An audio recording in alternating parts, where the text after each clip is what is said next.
Hola, mami Saros, ¿cómo están? Ya estamos aquí en la conferencia que les prometí. Estamos con Ricardo. Hola, Ricardo, ¿cómo estás? Hola, muy bien. ¿Y ustedes? Pues muy bien, aquí muy emocionados porque nos vas a hablar de un tema muy interesante. Un tema que está lleno de muchísimas preguntas.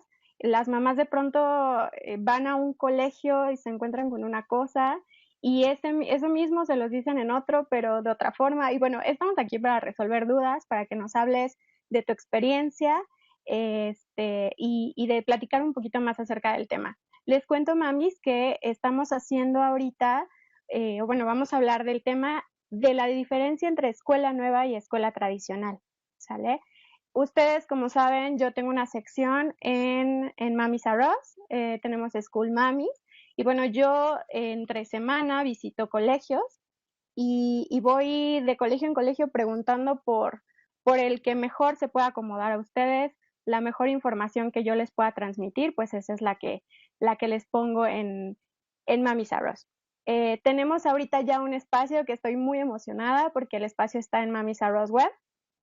Tenemos ahí como todo el conjunto de los colegios que puedan estar ustedes pues teniendo la información de primera mano, tomando en cuenta incluso los costos y nuestra experiencia, o bueno, en este caso mi experiencia de visitar dichos colegios para pues que tomemos la mejor decisión, ¿no? En la educación de nuestros hijos. Entonces estamos esperando a que se nos unan un poquito más de mamis.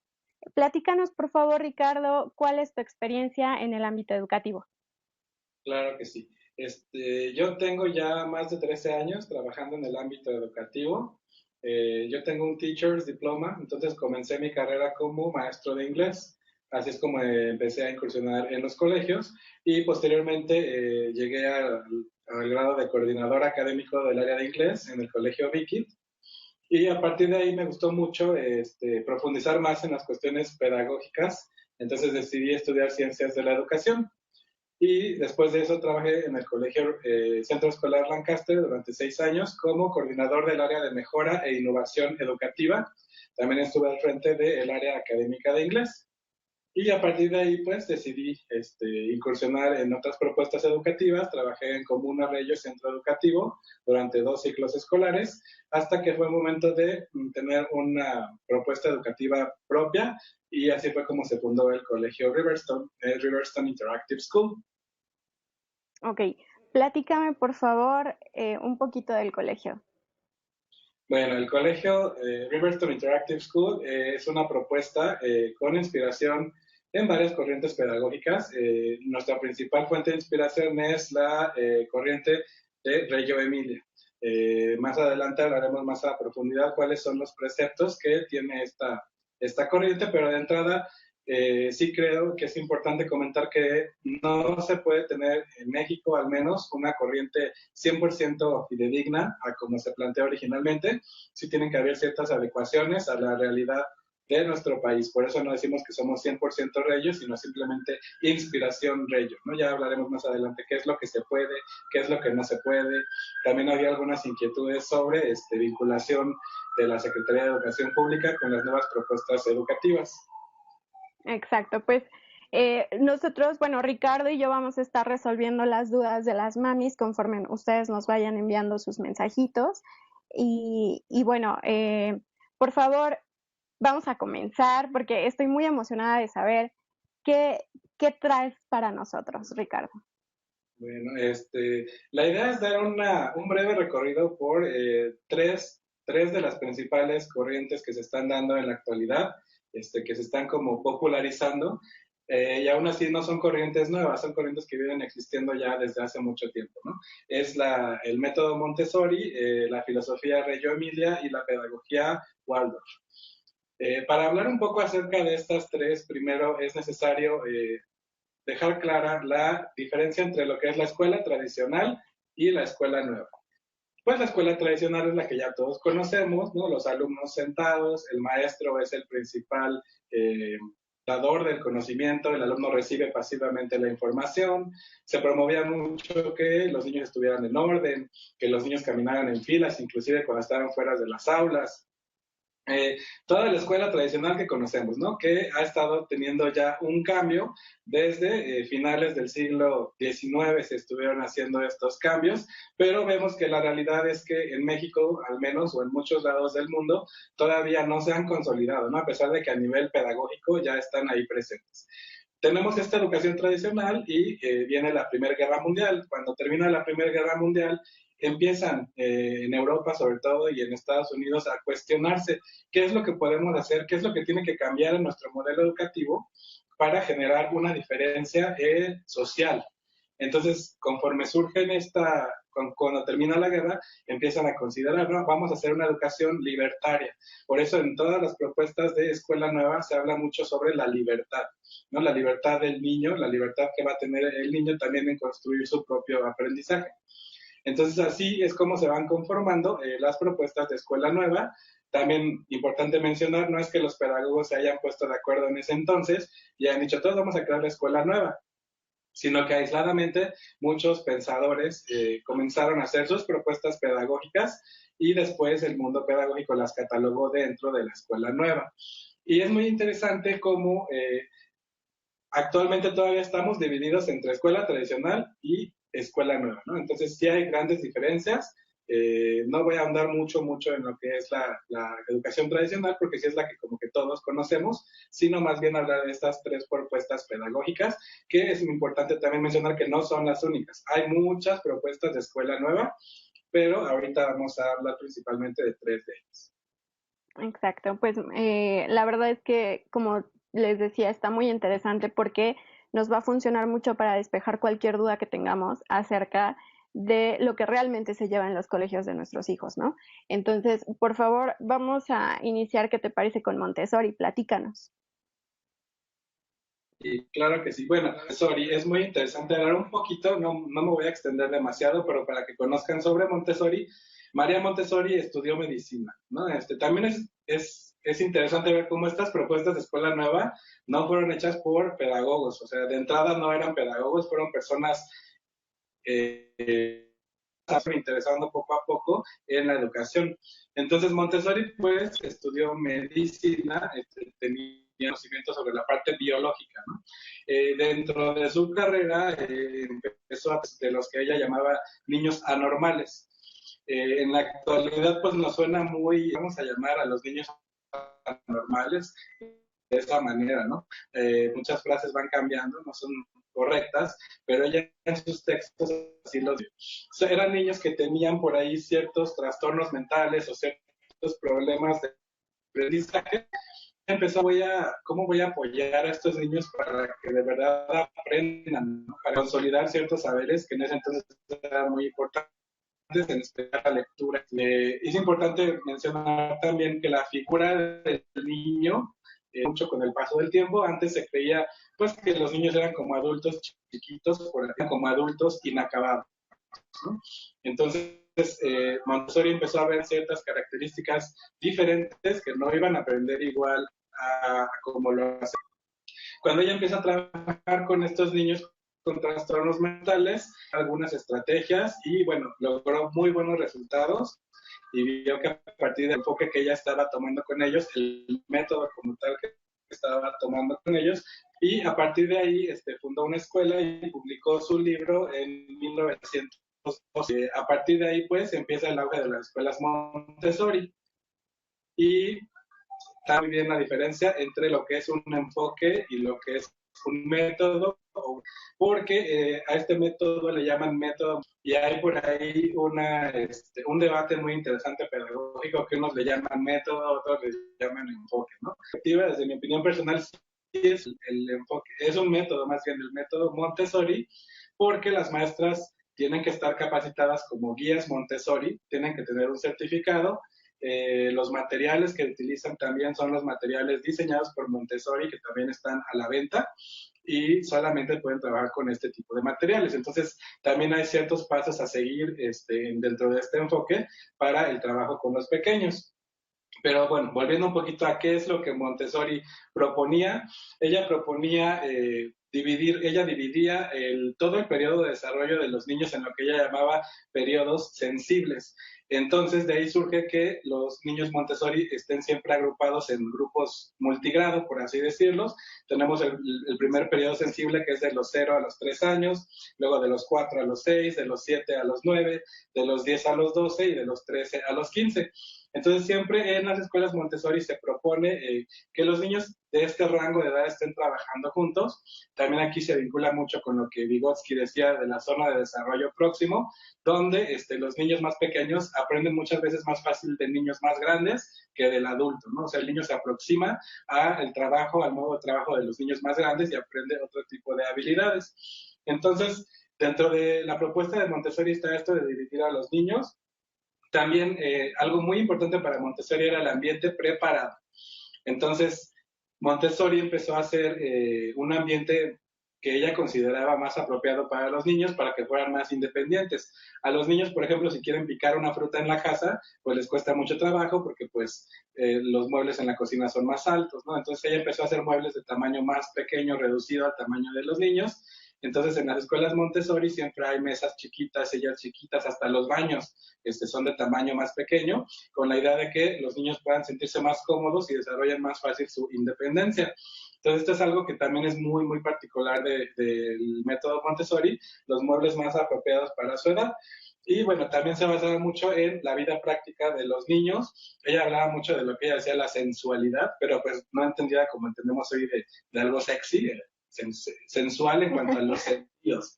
Decía que los niños, pues, era muy importante que aprendían su vía primordial de aprendizaje era a través de los sentidos. Entonces, esta parte de ponerle mucho más interés, mucho más, pensar mucho más cómo es el espacio para que ellos fueran aprendiendo es vital, es muy importante para ella, y las actividades mucho más prácticas, ¿no? Ahorita nos puede sonar algo normal, pero en esa época, pues inclusive en la enseñanza tradicional, los maestros estaban arriba de un estrado, de un púlpito, ahí estaban ellos, los alumnos separados, ¿no? Hasta el acomodo era diferente. Entonces aquí se propone que la figura del docente se vuelve una guía, por eso en la actualidad se llaman guías Montessori. Ellos van a facilitar el aprendizaje de los pequeños a través de las diversas estrategias que hacen. También la libertad en el método Montessori cobra gran importancia y esto es algo que está pasando en la actualidad. Montessori hablaba de una libertad que no es la libertad del niño con libertinaje, descontrolado en el salón, rompiendo todo, haciendo lo que quería. Era una libertad más enfocada hacia que el niño iba a poder decidir el ritmo que iba a tomar, ¿no? Normalmente en los métodos Montessori hay ciertas actividades con unas consignas, pero la totalidad del grupo está dedicada a una misma actividad, ¿no? O sea, tú tienes que hacer estas tres cosas y el niño va a decidir en qué orden las puede hacer, en qué parte del salón las va a hacer, para que ellos solitos vayan creando esta autorregulación sobre cómo va a ser el trabajo con ellos. Entonces, estas son pues, las principales. Sí, ellos mismos van como generando la dinámica, ¿no? Del grupo, bueno, de su clase como tal y de qué es lo que quieren ir aprendiendo. Obviamente tienen que abarcar todo, esto es importante mencionarlo, porque no es como que, bueno, ya no quiero matemáticas, por ejemplo, y ya no lo veo, sino que es, ok, sí tienes este plan de trabajo, pero tienes que completarlo. Tú decides el tiempo, el momento y el espacio. Sin embargo, lo tienes que completar, ¿no? Y fíjate que en 1912 está esto, ¿no? Y Finlandia, por ejemplo, es como trabajan ahorita, ¿no? O sea, hay consignas que los niños deben de llegar, pero no se les da una regulación del adulto de cómo hacerlo, sino que tienen que llegar al resultado. Exacto. Laura Juárez nos pregunta que a partir de qué edad se recomienda implementar el método. Contéstanos, por favor, Ricardo. Bueno, el método Montessori se recomienda desde los 0 años. O sea, en el primer periodo a los 3 años. Por eso van a observar en Pinterest, en todas las páginas de tendencia, que dicen cómo hacer una habitación Montessori, ¿no? Porque podemos aplicar los principios de Montessori desde que los niños no están escolarizados. Entonces, en realidad, sí, si comienzan los papás a investigar, a leer sobre qué es lo que Montessori pensaba que se debían desarrollar en este primer periodo sensible de los 0 a los 3 años, pues pueden hacer adecuaciones en casa, ¿no? Igual, una habitación donde el niño tenga acceso a todas las partes de la habitación habitación de manera segura, donde los muebles sean más bajos, ¿no? Entonces también desde la casa se puede ir trabajando esta inspiración de Montessori en toda la vida del niño, hasta llegar a la etapa de la escolarización. Que bueno, como les decía, ¿cómo es en México? En México la educación básica incluye el preescolar. Entonces, por ley, los papás están obligados a inscribir a sus niños en la educación preescolar. Y la educación preescolar inicia a los 3 años, ¿no? Entonces, en México los niños se escolarizan a los 3 años y a partir de ahí podrían ya continuar con su formación Montessori en un colegio Montessori. Exacto, muchas gracias. Y Shell también dice que se necesita implementar en casa para que el método Montessori sea exitoso, ya que en mi caso no me funciona a mí y a mi hermana sí. Yo creo que más bien va a depender mucho del objetivo que realmente quiere lograr Montessori, ¿no? Pues sí, o sea, como les comentaba, o sea, ¿qué es lo que funciona? Pues en esta edad promover mucho que el niño sea el que quiera resolver las cosas, ¿no? Estamos en una época donde encontramos muchas mamás que le facilitan demasiado las cosas a los niños. Antes, pues el niño existía como tal y él solito iba como tratando de adaptarse al mundo y en la actualidad, pues las mamás proveen mucho a los niños, ¿no? Entonces, dentro de la filosofía está que ellos quieran resolver. Ellos tienen que ver cómo resolverlo, por eso los muebles deben de estar también facilitados, ¿no? Si el niño quiere subirse a la cama, pues la cama más baja para que él pueda subirse y la mamá no lo tenga que subir. Entonces, tener muy en claro que poco a poco irlo haciendo al niño más independiente para que él pueda ir resolviendo por sí mismo muchas situaciones. Claro, y si ustedes, por ejemplo, visitan un colegio Montessori, se van a dar cuenta de esto, todos los muebles, el acceso a los materiales está al tamaño estándar de los niños, ¿no? De pronto, por ejemplo, los ponen a lavar sus propias batitas y esa parte también está al tamaño de los niños. El objetivo principal, pues yo creo que es volver independientes a los niños y y bueno, proporcionarles las herramientas para que ellos solitos tomen la decisión adecuada, ¿no? Creo que aquí es importante que las mamás se Sí, planteen esto, ¿no? ¿Qué puede hacer mi niño? ¿No? O sea, ¿qué puede hacer mi pequeño que no le voy a hacer yo? Y tratar de que lo haga, ¿no? Hasta que el niño lo logra, ¿no? Vestirse, ponerse la ropa solo, tender la cama, muchas cosas que las mamás a veces ni lo exploran, ¿no? Así porque ellas ya lo tienen automático, lo voy a hacer yo. Pero siempre, pues, sí, mi mejor consejo es ver qué voy a explorar qué puede hacer él y si lo logra ya, él lo puede hacer, no tengo por qué hacerlo por él. exactamente. Bueno, pues hasta ahorita vamos a ir resolviendo sus dudas, mamis. Platícanos, por favor, de Waldorf. Bueno, sí, la pedagogía Waldorf, de entrada, pues yo tengo una formación pedagógica y sí les comento que la pedagogía Waldorf está como sumergida en una controversia, desde que inició, ¿no? ¿Qué es lo que pasa? Esta pedagogía, la historia, ¿cómo se dio? Tenemos a Rudolf Steiner, que era un pensador bastante culto, que estaba involucrado en la sociedad teosófica. No voy a hablar mucho en lo que es la sociedad teosófica, pero sí es una parte mucho más metafísica del conocimiento, que habla del alma, que habla del espíritu y de la vinculación con el cuerpo. Posteriormente, él no encontró en esta sociedad teosófica como un ideal de acuerdo a lo que él pensaba y él fundó la sociedad antroposófica. Entonces, él fue el fundador de la sociedad antroposófica y tenía muchos preceptos a seguir. Muchos pedagogos inclusive teóricos lo consideran como un culto, como una parte ocultista. Yo no voy a emitir ningún juicio de valor, solo comento lo que se dice por ahí. Y entonces, bueno, él, uno de los miembros de esta sociedad teosófica, antroposófica, perdón, que ya era la de él, tenía una fábrica de cigarros, que la fábrica se llamaba Cigarrillos Waldorf Astoria. Entonces le pide el dueño de esta fábrica a Rudolf Steiner que genere una escuela para los trabajadores de esta fábrica. Entonces él toma esta oportunidad como para hacerse planteamientos pedagógicos, ¿no? Cómo desde el punto de vista de la antroposofía podía generar esta parte pedagógica. Aquí es importante mencionar que él no era como tal un pedagogo tampoco, ni Montessori. Montessori era, como les dije, médico. Él era como pensador, filósofo. Entonces, así fue como él fue estableciendo pues los puntos que se iban a trabajar en esta metodología, en este enfoque. Entonces, así es como surgió esta escuela. Y bueno, lo que sucedió también fue que empató mucho con las ideas de la escuela nueva. Entonces, en aras de esta libertad, de este cambio social que se buscaba con la escuela nueva, fue teniendo mucho éxito.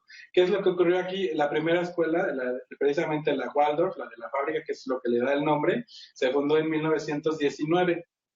Tuvo mucho éxito, empezó a crecer, empezaron a haber más sedes, pero después llega la Segunda Guerra Mundial, ¿no? Durante la Segunda Guerra Mundial muchos países adoptaron una educación mucho más nacionalista, como que dejaron un poco al lado la escuela nueva, y eso es lo que ocurrió con las escuelas Waldorf, hasta que pues como 40, 50, 70 más se empezaron a como retomar estas propuestas de escuela nueva y la escuela Waldorf resurgió cada vez mucho más fuerte hasta que más o menos en los 90 se alcanzó su auge, ¿no? Como más popular y se empezaron a hacer escuelas Waldorf en muchos lados del mundo.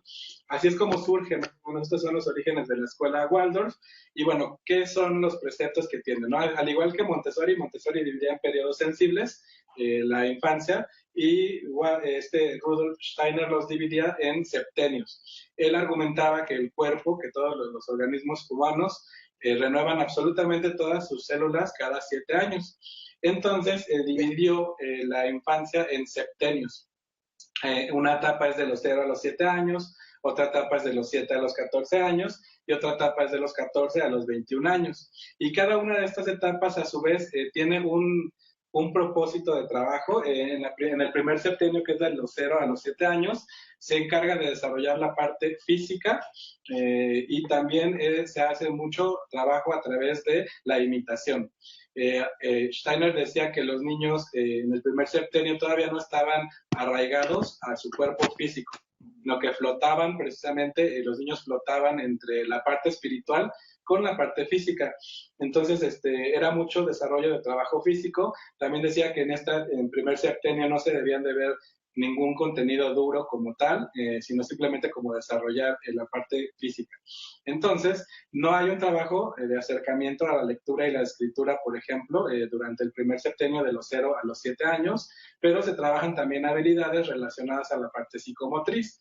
Entonces, él propuso el trabajo con telares, por ejemplo. Siempre es algo muy característico de las escuelas Waldorf, que los niños tienen su telar y van trabajando la parte psicomotriz a través de esto. Y bueno, en cuanto al equivalente a la primaria, que hace en el segundo septenio, de los 7 a los 14 años, aquí el objetivo era el desarrollo de la imaginación y el arte. Steiner decía que no es muy bueno, él no recomendaba que se vieran contenidos duros, formales o científicos, por ejemplo, durante este periodo. Entonces siempre se promueve mucho la fantasía. Entonces los niños tienen que, a través de su fantasía, de su imaginación, buscar como la verdad de lo que ocurre, ¿no? Hay niños inclusive que decían que una fotocopiadora tenía un duende en el interior y el duende es el que trabajaba y sacaba la copia, ¿no? Entonces, dentro de esta propuesta es no negarles la posibilidad de que ellos creen, ¿no? De que ellos, a través de la imaginación, busquen explicaciones para los hechos reales. Entonces, en esta parte se promueve mucho que estén creando. Los niños de primaria Waldorf aprenden mucho a través de cuentos. Entonces se plantea un cuento y a partir de ahí se da una situación didáctica relacionada a un contenido más formal. En la primera fase del día son las clases formales como tal, ahí es donde se ve lectoescritura ya, matemáticas, todas las materias formales, y en la segunda parte del día ya están todas las partes de talleres que son más parecidos a los talleres que tuvieron en el primer periodo. Entonces, más o menos así es como se van manejando. También en la pedagogía Waldorf van a observar que se requiere tener una mente bastante abierta porque promueven mucho la no calificación, ¿no? Esto es algo que se da mucho en toda la escuela nueva, pero en otras metodologías se da la evaluación continua, la evaluación no formal a través de números, pero sí hay como una evaluación como tal de parte del docente. Y en la Waldorf siempre dicen muchas frases como, bueno, y si me saco un 10, ¿eso qué, no? En realidad, ¿qué importa? ¿Qué importa la calificación? Es como quitarse un poco esta parte de la educación tradicional del premio y la recompensa a través de una calificación. Entonces, así es como se promueve mucho el trabajo social también, el trabajo con pares entre los niños. Y bueno, aquí me cabe decir que pues finalmente los papás deben de analizar las opciones, pero sí les recomiendo analizar de fondo cómo surgió el enfoque, cuáles son los preceptos iniciales, una recomendación que les puedo hacer cuando estén buscando escuela. Yo siempre estoy en busca de escuelas, siempre voy a pedir informes a otros colegios y me pregunta, ¿cómo aprenden los niños en esta escuela? ¿No? ¿Cómo aprenden? Y van a observar que muchas escuelas en realidad no saben decir cómo aprenden los niños. Entonces sí, les recomiendo que analicen todas las de las diferentes escuelas para que puedan tomar una decisión, pero de verdad pregunten cómo aprenden aquí los niños, ¿no? Entonces, esta es más o menos cómo se maneja el enfoque de Waldorf. Hay muchos mamás que tienen excelentes resultados, que les gusta mucho el enfoque y es válido. Es simplemente que cada mamá también qué es lo que está buscando y qué es lo que está lograr en cada uno de los niños. Ok, muchísimas gracias, Ricardo. ¿Qué pasa? Y bueno, la verdad me parece bien interesante que las mamis sí pregunten todo, o sea, porque se vale llegar al colegio y preguntar todas las dudas que tengamos, que de pronto, pues no sé, la escuela nos plantea lo que en algún momento comentábamos tú y yo, las ensaladas que le llamamos, ¿no? Que de pronto hay de todo tipo, ¿no? Y tenemos, bueno, sí somos Montessori, pero empezamos con tradicional, ¿no? Entonces sí son cuestiones bien, o sea, son muy importantes. Es muy importante que ustedes como mamás pregunten pues en los colegios qué es lo que realmente se está llevando a cabo. Por ejemplo, al principio comentábamos acerca de Montessori, ¿no? ¿Qué es lo que realmente representa esta filosofía o método? Eh, y pues bueno, es parte de estar como en la búsqueda. Pero hay una filosofía que a mí me encanta, en lo personal soy muy fan, y justo tu colegio tiene esta filosofía, ¿verdad? Platícame por favor de Reggio Emilia. Sí, como digo, es inspiración, ¿no? Que sí creo que no se puede llevar en México un enfoque 100% Reggio, ¿no? Entonces, más bien yo creo más aproximado a decir que somos inspiración Reggio, ¿no? Nuestro enfoque se basa en varias corrientes pedagógicas, dentro de ellas una de las más importantes es Reggio Emilia. Entonces sí me gustaría profundizar un poquito más en qué es el enfoque Reggio, que cada vez lo han de estar escuchando más, ¿no? Porque antes era Reggio Emilia, ahora ya se acortó a Reggio, ¿no? Reggio acá, Reggio Schools, Reggio acá. Entonces, por ejemplo, en Estados Unidos principalmente son de las dos corrientes pedagógicas más fuertes ahorita, el Montessori y el Reggio, ¿no? Entonces, también hay que hablar un poquito sobre el Reggio y para esto preparé algunas láminas para explicarles. Me voy a permitir abrirlas para ir explicando. También, si tienen dudas mientras lo vaya explicando en cuanto a la vinculación o diferencias entre Reggio, Emilia, Montessori y Waldorf, con todo gusto podemos irlas desglosando. Sí, perfecto, muchas gracias.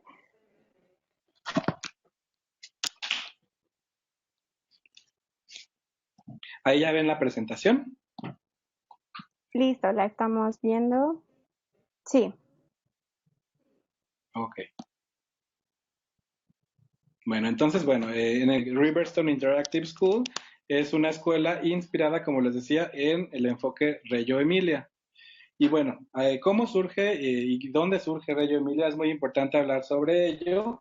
Reggio Emilia también es una propuesta de escuela nueva, pero es posterior a, por ejemplo, a Montessori. Surge en Italia, en la ciudad en la región de Reggio Emilia, por eso es que tiene esto. Y bueno, como les comentaba, la primera guerra, muchas propuestas de escuela nueva se hizo promover el nacionalismo necesario para la guerra mundial. Nuevamente empezaron a plantear propuestas que propiciaran en los niños más respeto hacia la humanidad, más libertad. Entonces, esta escuela tiene muchísimas de la escuela nueva. A nivel pedagógico podemos, las características, aquí vemos la región de esa propuesta de Reggio Emilia es a nivel preescolar. No hay, al menos en esta región, no hay primarias Reggio. ¿no? Entonces, este es un fenómeno que se me hace muy chistoso después de tener algo tan exitoso a nivel preescolar, que no se continúe en la primaria. Exacto. Entonces, en Reyes, solo preescolares. Y bueno, ¿quién es el precursor de esta corriente? Es Loris Malaguzzi. Aquí importante mencionar que tampoco era pedagogo. Loris Malaguzzi era un periodista que empezó a interesarse mucho en la educación, se involucró en el mundo educativo hasta que hizo precisamente esta propuesta del enfoque Reggio Emilia. Él llega a ser el generador, el que crea el enfoque, se le reconoce como el fundador de dicho enfoque. Y bueno, él tenía una concepción, una construcción de cómo era el niño, que empezó a tener mucha popularidad y permitió que el proyecto Reggio Emilia creciera. Para los que saben sobre autores pedagógicos, pues podemos trazar perfectamente la inspiración en Rousseau, en Pestalozzi, Freinet con las técnicas Freinet para la escuela moderna. También se basaba mucho en las ideas de Piaget y Vygotsky, Brunner, Freire, Fromm y Gardner, entre otros. Entonces, cuadra muy bien con todas las ideas pedagógicas de la época. Por ejemplo, Loris Malaguzzi decía, si se hacen cosas reales, también son reales sus consecuencias. Estamos hablando que también a la escuela nueva se le conoce como escuela activa, para los que tengan esta duda.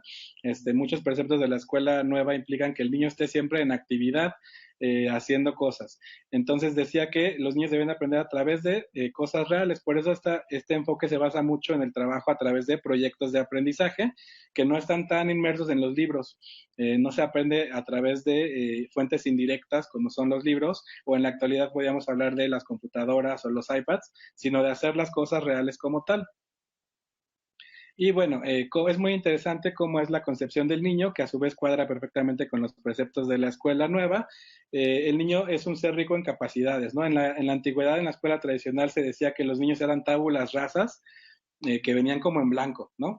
Entonces, los preceptos de escuela nueva, cuando se hace el paidocentrismo, que es la educación se basa más con el niño en el centro, en el aprendizaje del niño, no tanto en el maestro, pues empiezan a darse cuenta que el niño tiene muchas capacidades, que no llega en blanco, que ya hay ciertos conocimientos que traen, ¿no? Siempre ya hay algo de lo que vas a partir.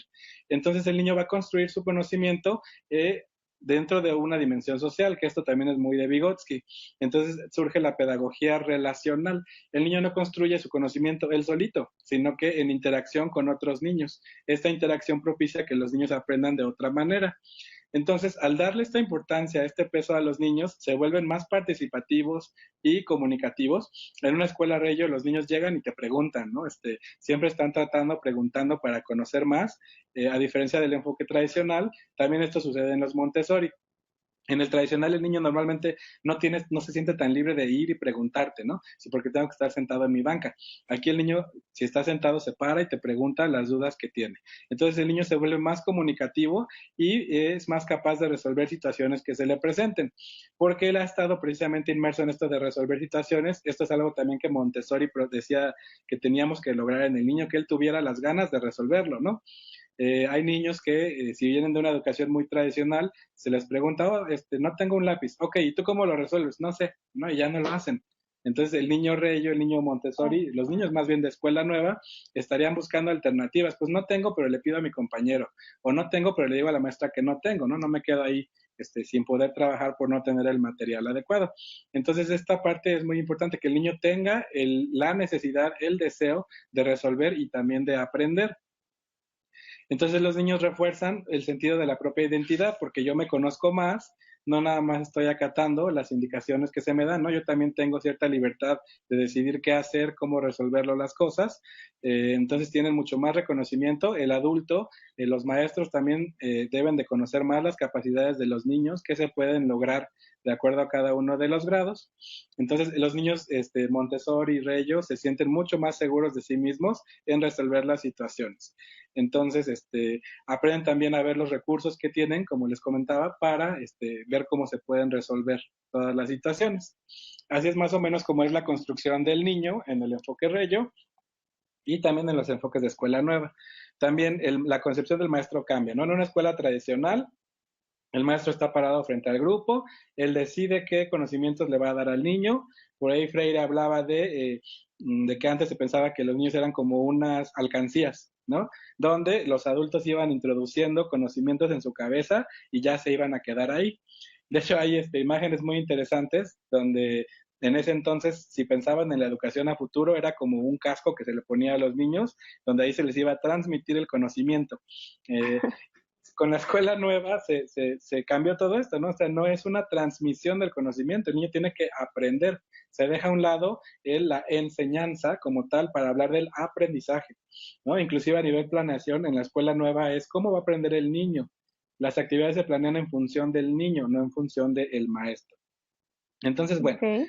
este, los enfoques nuevos y el enfoque Reyo, pues dice que los maestros va a cambiar mucho su visión, ¿no? Ya no van a ser depositantes del conocimiento, sino que se convierten en aliados de los niños, ¿no? En guía, como dirían en Montessori. Y una característica que sí es muy del enfoque Reyo es que los maestros hacen mucha documentación de las actividades. Entonces, las escuelas Reyo siempre tendrán displays ahí con documentación de todas las actividades que han hecho los pequeños, y documentan mucho las frases, por ejemplo, que dicen los niños, porque estas frases desatan que el maestro sepa cuando el niño está teniendo un logro, que algo que no había comprendido, ¿no? No sé, dentro de mi experiencia, ¿no? Una vez le dimos pan francés a los niños y el niño decía, bueno, pero este pan me lo trajiste desde Francia, ¿no? Porque es pan francés. ¿No? Entonces, Claro. el maestro Bello escribe inmediatamente esto que dijo el niño porque está diciendo que el niño tuvo un avance, no tuvo una ruptura ahí en su conocimiento y está llegando Sí, a otro claro. tipo de pensamientos mucho más complejos. Entonces, el maestro Bello siempre va a documentar, se le da mucha importancia a la documentación. Y bueno, también algo que requiere mucho el maestro Reyo es un perfil de investigación continua, formación continua, ¿no? Se trabajan en proyectos de aprendizaje basados en cosas de la vida real. Entonces, el niño me está pidiendo que yo haga un proyecto de la granja y yo no sé mucho de la granja, pues yo voy a tener que investigar sobre la granja. Y entonces se vuelve una complicidad de aprender con el niño, ¿no? O sea, yo tengo que saber de la granja para poder guiar al niño en su proceso de descubrimiento de la granja. Entonces siempre tiene que estar en constante formación continua, siempre tiene que estar aprendiendo, siempre tiene que ser un docente reflexivo sobre su práctica, ¿no? Está reflexionando, esto funcionó, esto no funcionó, ¿cómo lo puedo cambiar? ¿Cómo puedo apoyar más al niño para que él aprenda? Entonces siempre tiene que estar capacitándose más y provocando cambios en las acciones. Los proyectos de aprendizaje no son fijos, siempre se pueden mover de acuerdo al interés del niño, ¿no? Entonces, si el niño dentro de una parte del proyecto se interesó mucho en cierto tema, pues si está ahí el interés del niño, entonces vamos a que el niño explore esta área que quiere desarrollar más. Muchas Entonces, gracias, Ricardo. Me pregunta Laura, ¿en el sistema Reggio no hay boletas? ¿Cómo los evalúan? sí, el sistema Reyo no tiene calificaciones como tal. ¿Qué es lo que pasa? Que el programa de preescolar el que estamos manejando actualmente, que es el 2011, quitó precisamente, bueno, ya tiene mucho tiempo que se quitaron las calificaciones numéricas. Entonces, para la Secretaría de Educación Pública en preescolar no hay calificaciones como tal, hay una evaluación continua que se hace a través de un reporte de desarrollo. Este reporte de desarrollo se divide en campos formativos, que son los campos de desarrollo de los niños, y se entrega a los papás cada 3 veces al año. Entonces aquí digamos que no hay una discrepancia entre la propuesta pedagógica de la SEP a la Reyo, empatan bastante bien. Entonces, sí hay como tal las escuelas Reyo que estamos incorporadas, sí está este reporte oficial de evaluación de la SEP. Y aunado a eso, no en todas las escuelas Reyo, pero por ejemplo en el caso de Riverstone, lo que hacemos es una junta personalizada con todos los papás. No es una junta así a nivel grupal, sino que tenemos cita con cada uno de los papás y se les explica todo este reporte en cuanto a las diferentes esferas de desarrollo, qué es lo que hay que trabajar, cómo se va trabajando con cada uno de los niños, qué es las áreas que va muy bien. Entonces, esta junta individual personalizada sí es muy necesaria y de ello, pues a través de esta documentación que les comentaba, hacemos una evaluación continua. Importante saber que no hay varios tipos de evaluación, ¿no? Está la evaluación formal, que es la de exámenes, la de calificaciones, y también está la evaluación continua, que es el maestro siempre está al pendiente de cada uno de los niños, cómo va desarrollándose. Excelente. Estamos leyendo un alumno capaz necesita un maestro capaz.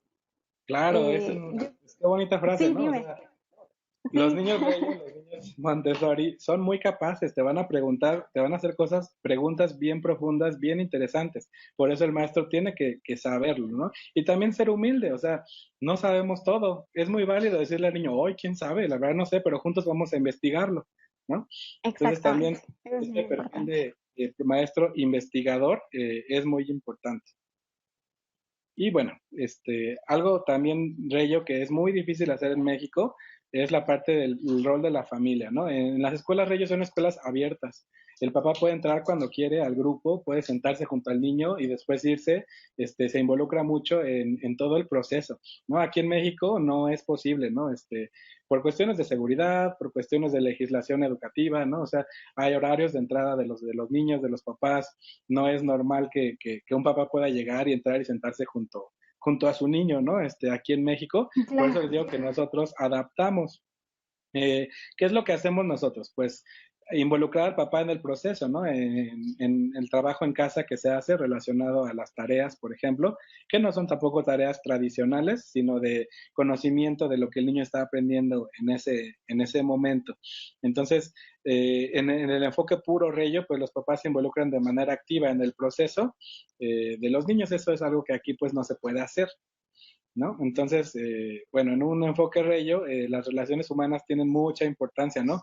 Del niño con otros niños, del niño con adulto, del niño con papá, del papá con niño, ¿no? Entonces, esto es súper interesante, ¿no? Las escuelas son complejas en su relación porque debe haber interacción entre todos estos integrantes, papás, alumnos, maestros, ¿no? Entonces, en un enfoque Reyo se promueve mucho que se trabajen con las relaciones humanas. También Loris Malaguzzi habla de los 100 lenguajes de los niños. Les invito a que si están muy interesados en el enfoque Reyo, busquen en internet este poema. Es un poema que él escribió sobre los 100 lenguajes de los niños, donde dice que los niños no nada más se expresan a través del lenguaje verbal o el lenguaje escrito más adelante, ¿no? Sino que tienen 100 lenguajes, tienen 100 mundos de entender el mundo, de verlo de maneras diferentes, y la educación tradicional lo que hace es coartar todos estos lenguajes, ¿no? Ahí en el poema dice que la educación tradicional, los adultos luego quieren separar la cabeza del cuerpo de los niños y decirles cómo actuar, cómo pensar, ¿no? Y no les da esta libertad. Está muy bonito el poema, les invito a buscarlo y leerlo. Muchas Y gracias, ello claro que se sí. valora mucho la diversidad y la complejidad de las personas, ¿no? O sea, no todos somos iguales, no somos estandarizados, no todos los alumnos que van en Kinder 1 van a saber lo mismo, van a tener las mismas habilidades, las mismas características, pero él decía que esta diversidad enriquece, ¿no? Es algo que enriquece al grupo, no al contrario. Y bueno, lo que les decía de las familias que se involucran mucho, son escuelas colaborativas y comunitarias. Por ejemplo, en Reyo en las entradas hay ropa, ¿no? Que los papás pueden ir y tomarla, ¿no? Entonces, si ya no le queda la ropa a mi hijo, la dejo ahí y otro papá que la use, ¿no? Entonces, se da mucho esta parte de colaboración con la comunidad, cosa que en México, por ejemplo, también es muy difícil, ¿no? Si yo les pongo a los papás una bandeja con ropa, pues ¿quién va a querer usarla, no? Van a decir, ay, Sí, no, yo sí. mejor le compro una nueva, ¿no? Entonces, son muchas cuestiones también que deben ir permeando a nivel social. Y bueno, la formación de los educadores. Otra cosa muy importante para ello es el atelier. El atelier es muy, muy importante. Todos los enfoques de Sí. ellos tienen un taller de arte súper grande, ¿no? Hay una figura que se llama el atelierista, que es un especialista en educación y especialista también en arte. Y hay clases donde les enseñan a los niños el lenguaje del arte, ¿no? No es nada más, te doy materiales y tú solito haz lo que quieras. Claro que hay partes de trabajo libre, pero también se les enseña expresión artística. Entonces todos los proyectos tienen una muy fuerte carga de arte. Y está la figura del atelierista que trabaja vinculado con los maestros para ir modificando y dando más riqueza artística a los talleres y a los proyectos de aprendizaje que se hacen. Y bueno, también este enfoque promueve mucho redescubrir la creatividad de los niños a través de pues más habilidades del pensamiento. Y otra cosa muy importante es el ambiente, ¿no? Como tercer maestro, que son los principios básicos del enfoque Reyo. El primero es la pedagogía de la escucha. En una escuela tradicional, ¿qué es lo que pasa, no? Hay 3 planas, 2 páginas del libro, o sea, llevan 11 cuadernos, 20 libros, etcétera. Entonces, Si contamos el tiempo que tiene que invertir el niño sentado llenando estos libros, se reduce muchísimo el tiempo. Entonces no hay tiempo para que las maestras escuchen al niño, ¿no? El niño está diciéndoles, ¿sabes qué crees que mi tío me llevó a no sé dónde y se cayó, ¿no? Y el maestro de escuela tradicional, no, no, no, a ver, tú haz tu plana, porque si no, no acabo, ¿no? Pero Entonces termina la aquí página en el porque si no, enfoque, exacto. ajá, si no, no acaban. Entonces, bueno, aquí se le da mucha importancia a la escucha, ¿no? Pedagogía de la escucha, escuchar al niño. ¿Qué me está diciendo a través de sus 100 lenguajes, ¿no? Detenerme y ver. De su interés van a surgir los proyectos, ¿no? También yo, a través de escucharlo, puedo ver cómo va aprendiendo, cómo va construyendo su mundo. También para Reggio y también para Montessori es lo que decíamos del ambiente. El ambiente cobra una importancia muy relevante. En Reggio le llaman al ambiente el tercer maestro, ¿no? Primero, el primer maestro debe ser el mismo, ¿no? El niño. Yo mismo me enseño, ¿no? A través de mi interacción con el mundo, yo me enseño. El segundo maestro, pues, es el profesor, ¿no? Y aquí el ambiente cobra tal relevancia que se vuelve el tercer maestro. Entonces, los ambientes Reggio son ambientes también muy pensados, donde hay documentación del trabajo que han hecho los niños, donde son muy atractivos estéticamente. Eh, ¿Y cuál es la diferencia? Aquí sí me voy a dar la libertad de hablar un poco de la diferencia entre el ambiente Montessori y el ambiente Reggio, ¿no? En Por favor. Montessori, pues lo que decíamos, muebles chiquitos, adaptados al niño. En un ambiente Reggio decimos que el mundo ya está ahí, ¿no? Entonces el ambiente se debe de parecer más a la casa del niño, ¿no? Entonces, ¿qué va a haber? En el ambiente Reggio hay sillones, en los ambientes Reggio hay cosas del mundo real, ¿no? No sé, no es tan necesario que los baños sean chiquitos, que las mesas sean chiquitas, siempre y cuando se parezca al mundo real. Entonces se promueve mucho eso en los ambientes Reggio, que sea como un vínculo entre la escuela, se parezca a la casa y sea un vínculo entre la casa y la escuela. Entonces, por eso es muy importante el ambiente. También la observación y la documentación, ¿no? Que los niños deben de aprender también ellos a documentar. En un mural Reggio donde está la explicación de alguna actividad, también los niños ayudan a armar este mural, ellos se involucran en la participación también y se les enseña mucho la observación, ¿no? Y el maestro siempre documentando. Y el trabajo por proyectos de aprendizaje, ¿no? Que pueden tener duraciones muy variadas, puede haber proyectos cortos, puede haber proyectos de semanas. En la escuela, por ejemplo, tuvimos el proyecto de las galaxias de los niños, que fue un proyecto que duró más de 4 meses, ¿no? Fue sobre el teatro, pero los niños iban direccionando mucho sobre primero qué era el teatro, qué eran las artes escénicas, luego se hizo una obra de teatro, entonces se van vinculando con el interés de ellos transversalmente a los aspectos que se tienen que trabajar de acuerdo a su edad. Entonces esto es muy interesante para el niño, porque es dentro de su interés como van aprendiendo. Y también tenemos lo que les decía de la figura del el atelier, ¿no? Que el atelierista y el atelier siempre están muy presentes en los enfoques Reggio. Ok, yo creo que algo que sí necesito mencionar, cuando fui a visitar tu colegio, me platicaste acerca de este proyecto que llevaron a cabo del teatro.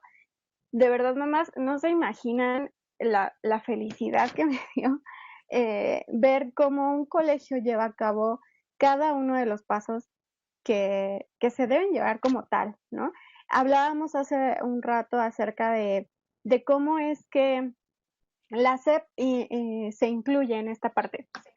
La SEP está emocionadísimo con ustedes, o bueno, Sí, la que los visita, porque la verdad es que el trabajo se da como debe de visual. darse, ¿no?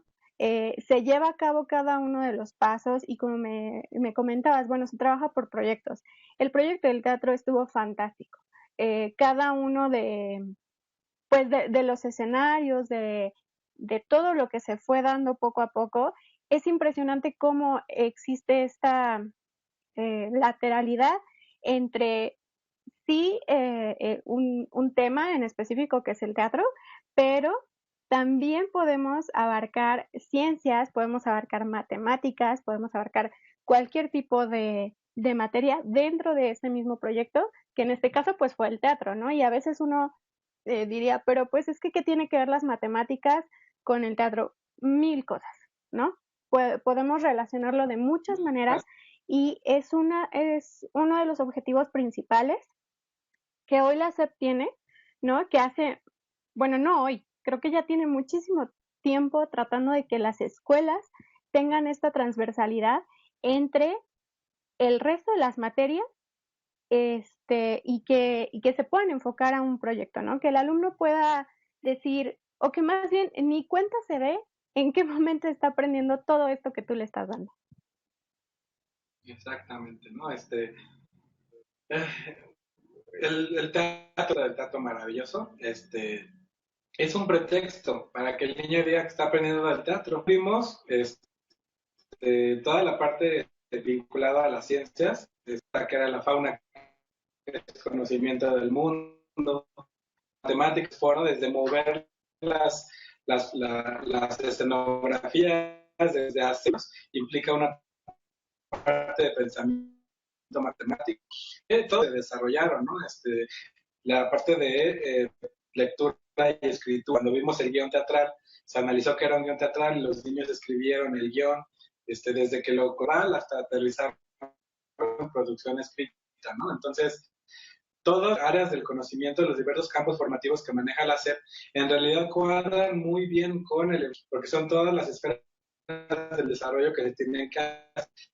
Y como les comento, no es como un método, así de tienes que hacer primero esto, luego esto, sino que te dicen ello.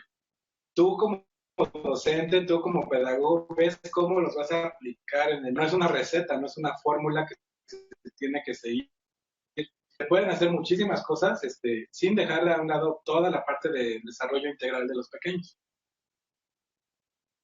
Exacto, pues mira Ricardo, la verdad es que toda esta información yo creo que les va a servir muchísimo a las mamás. A mí me emociona platicar porque yo tengo una nena y la verdad es que mi primera opción siempre desde que empecé como docente fue una escuela activa, ¿no? Esto porque las generaciones van cambiando y de pronto te encuentras con 1000 filosofías o 1000 métodos y no sabes para dónde. En lo personal, como lo dije hace un momento, soy muy fan de Reggio Emilia. Creo mucho en esta corriente y a mí me encantaría, por favor, que nos dieras los datos de tu colegio. Claro que sí.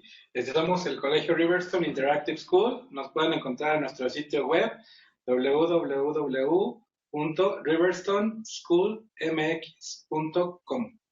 Y bueno, ahí bien, estamos ubicados en Cerrada Lago San Pedro, en la colonia 5 de Mayo. Estamos a 8 cuadras, 10 cuadras del Museo Sumaya, muy cerca de Avenida Legaria, cerca del Metro San Joaquín y del Metro Tacuba. Tacuba. Esos son los datos. También les podría dar el teléfono. Un Sí, por momentito. favor. Que igual todos estos datos, fotografías, nos va a compartir Ricardo, muy amable, acerca del proyecto que yo les comentaba que me estuvo contando del teatro, para que ustedes puedan ser testigos de todo lo que se vivió durante este proyecto y toda esta información, direcciones, teléfonos, de qué se trata Reggio Emilia y de Riverstone, lo van a encontrar en Mamis R Us .mx. Por favor, se lo repito, es www.mamisarros.mx. Es una página, pues, la verdad, muy completa en la parte de colegios que la estoy llevando. Tenemos mucha información para ustedes y por favor, dinos el teléfono, Ricardo. Es 55 27 96 86. De todas Excelente, maneras, en la página muchísimas gracias. en ¿Sí? la sección de los colegios, ahí hay una reseña del Colegio Riverstone y también pueden encontrar ahí nuestros datos y nuestros vínculos al sitio web. También estamos en Facebook como Riverstone Interactive School. Ok, muchísimas gracias Ricardo, una vez más. Estoy enamorada del colegio. La verdad es que los costos son también, esto es importante mencionarlo, los costos son accesibles. Y pues, mamis, estamos aquí para resolver cualquier duda que tengan. Por favor, mándenme un inbox si de pronto tienen alguna duda acerca de lo que platicamos. Yo las puedo poner en contacto directamente con Ricardo por si necesitan alguna cita o quieren conocer el colegio. Ricardo va a estar ahí con ustedes. ¿Sale? Les agradecemos mucho, Ricardo, muchas gracias por este tiempo, porque es domingo. Y bueno, nosotros seguimos en contacto. Muchas gracias, mamis. Les mando un abrazo muy fuerte. Hasta luego.